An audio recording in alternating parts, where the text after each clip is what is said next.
মোটো 300 SR।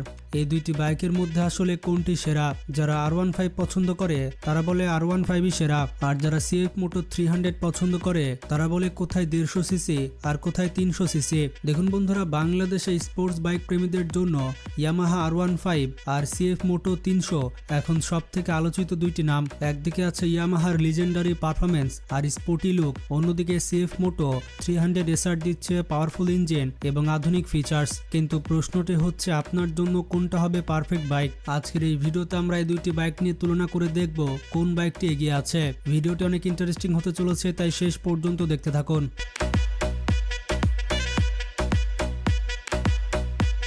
তো প্রথমে আসি বাইক দুইটির টেকনোলজি এবং ফিচার্স নিয়ে। টেকনোলজির ক্ষেত্রে R15 এর মধ্যে রয়েছে ট্রাকশন কন্ট্রোল সিস্টেম এবং কুইক শিফটার, এছাড়া রয়েছে কালারফুল TFT ডিসপ্লে মিটার। তবে মজার ব্যাপারটি হচ্ছে CF মোটো 300-র মধ্যেও এই সকল ধরনের ফিচার্স রয়েছে। CF মোটোতেও রয়েছে TFT ডিসপ্লে, এছাড়া রয়েছে ট্রাকশন কন্ট্রোল সিস্টেম, কুইক শিফটারের মতো আধুনিক টেকনোলজি। এখন অনেকে বলতে পারেন R15 এর দাম যেহেতু অনেক বেশি তাই CF মোটোর দাম অনেক বেশি হবে। R15M বাইকটি ক্রয় করার জন্য আপনাকে খরচ করতে হবে 6,75,000 টাকা। অন্যদিকে 300 সিসির CF মোটো ক্রয় করতে আপনাকে ক্রয় করতে হবে 4,50,000 টাকা।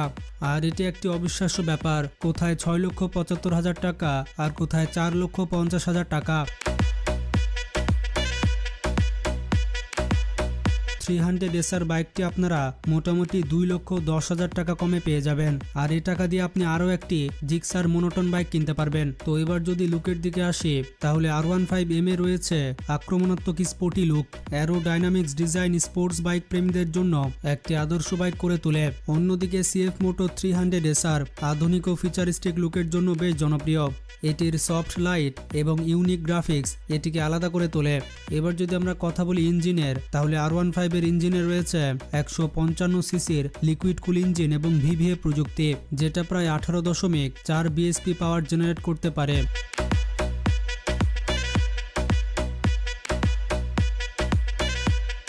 অন্যদিকে 300 SR এ রয়েছে 292.4 সিসির লিকুইড কুল ইঞ্জিন, যেটি প্রায় 30 bhp পাওয়ার প্রডিউস করতে পারে। তো পাওয়ারের দিক থেকে R15 বাইকটি কোনোভাবে পাত্তা পাবে না।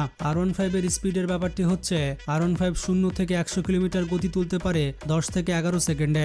অন্যদিকে SR বাইকটিতে 0 থেকে 100 কিলোমিটার গতি উঠে মাত্র 7 থেকে 8 সেকেন্ডে। তো ড্রাগ রেসের কথা বললে R15 কিন্তু এখানে হেরে যাবে।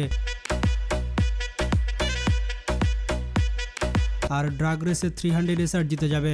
আর টপ স্পিডের ব্যাপারটি হচ্ছে R15M বাইকটিতে সর্বোচ্চ গতি পাবেন 155 কিলোমিটার প্রতি ঘন্টা, আর অপরদিকে 300 SR বাইকটিতে সর্বোচ্চ গতি পেয়ে যাবেন 160 থেকে 70 কিলোমিটার প্রতি ঘন্টা। তো টপ স্পিডের দিক থেকেও 300 SR বাইকটি এগিয়ে থাকবে।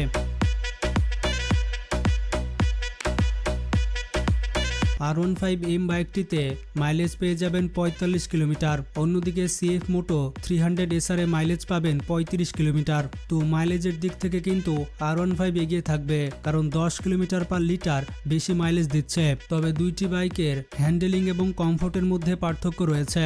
R15M স্পোর্টস রাইডিং পজিশন এবং আপগ্রেড সাসপেনশনের কারণে দুর্দান্ত হ্যান্ডেলিং অফার করে, আর যারা একটু লম্বা রয়েছে তারা একটু কমফোর্টেবল ভাবে বাইকটি চালাতে পারে। যাদের হাইট একটু কম, মানে 5 ফুট 5-এর নিচে, তারা R15M বাইকটি চালাতে একটু ডিসকমফোর্ট ফিল করতে পারে। অন্যদিকে CF মোটো 300 SR এর সিটিং পজিশন কিছুটা কমফোর্টেবল এবং এর সাসপেনশন সিস্টেম লং রাইডের জন্য বেশ উপযোগী।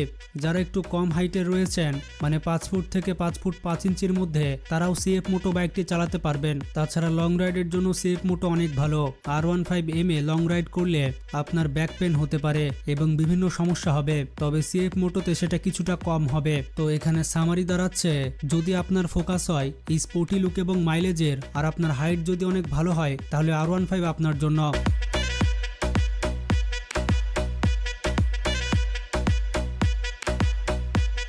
আর যদি বেশি পাওয়ার চান এবং আধুনিক ডিজাইন এবং কমফোর্টেবল রাইডিং চান তাহলে আপনার জন্য সিএফ মোটো 300 SR বেস্ট। তো বাকি থাকছে মাইলেজের ব্যাপারটি। তো যারা 4 থেকে 5 লক্ষ টাকা দিয়ে বাইক কিনতে পারবে তাদের কাছে 10 কিলোমিটার পার লিটার এই মাইলেজ কোনো ব্যাপার না, কারণ যারা এত টাকা খরচ করার ক্ষমতা রাখে তাদের কাছে বাইকে তেল তোলা খুব একটা বিষয় হবে না। যারা মাইলেজের কথা চিন্তা করে তারা তো টিভিএস কিংবা স্প্লেন্ডার বাইক ক্রয় করতে পারে, সেগুলোতে লিটারেলি 60 থেকে 70 কিলোমিটারও মাইলেজ পেয়ে যাবেন। আর একটা বিষয় হচ্ছে একই মডেল দেখতে দেখতে মানুষ পুরোপুরি বোর হয়ে গিয়েছে, আর কতই বা R15 দেখবে। মানুষ চাচ্ছে নতুন কিছু ট্রাই করতে।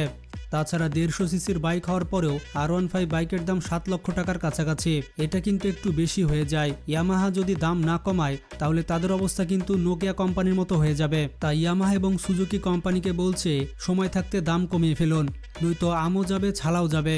তো যাই হোক, আমি ফিচার্স সহ হাবিজাবি আপনাদেরকে বলে দিয়েছি। এখন আপনাদের বিষয়, আপনি R15 কিনবেন নাকি সিএফ মোটো কিনবেন, টাকাটা আপনার, আপনি বুঝবেন। আমি শুধু সেগমেন্ট করে দিলাম যে কাদের জন্য এই বাইকটি ভালো হবে আর কাদের জন্য ওই বাইকটি ভালো হবে। এখানে ভালো খারাপ বলার আমি কেউ না। তো কমেন্ট বক্সে ঝটপট লিখে ফেলুন আপনার কাছে কোন বাইকটি ভালো লাগে, R15M নাকি সিএফ মোটো 300 SR। ভিডিওটি বেশি বেশি শেয়ার করে সবাইকে জানিয়ে দিন। আজকে পর্যন্ত ভালো থাকবেন। বন্ধুরা, বিপজ্জনক প্রাণী